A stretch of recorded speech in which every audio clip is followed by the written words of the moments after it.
Welcome to our channel. Today we how to restore pass-through business K-1 entries into TurboTax step by step clearly. To restore pass-through business K-1 entries into TurboTax, start by launching the TurboTax application on your device. Sign into your TurboTax account using your credentials. Once logged in, navigate to your existing tax return. Locate the Income section in the left-hand menu. Click on Import from TurboTax or Add a K-1. Choose the option for Partnership or S-Corporation depending on your K-1 type. Next, identify the K-1 form you need to restore. Select the K-1 that pertains to your business involvement. TurboTax will prompt you to enter your K-1 details manually if it doesn't automatically import the information. Carefully enter all required data as it appears on your K-1 form. Double-check the information for accuracy to avoid any errors during submission. If you have multiple K-1 forms, repeat the process for each one. Once all K-1 entries are complete, review the entire income section. Make sure all entries reflect your business income and deductions accurately.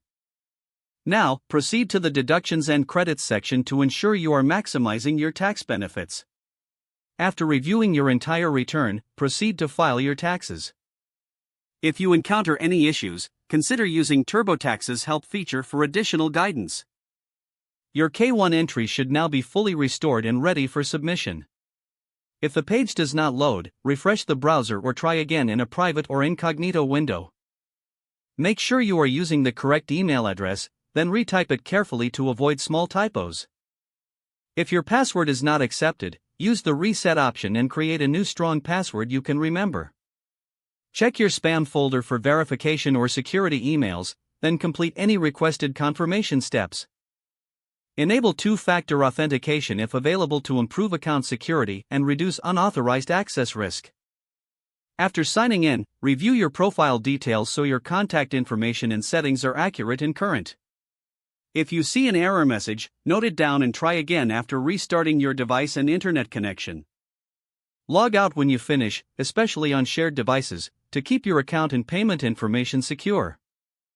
If the page does not load, refresh the browser or try again in a private or incognito window.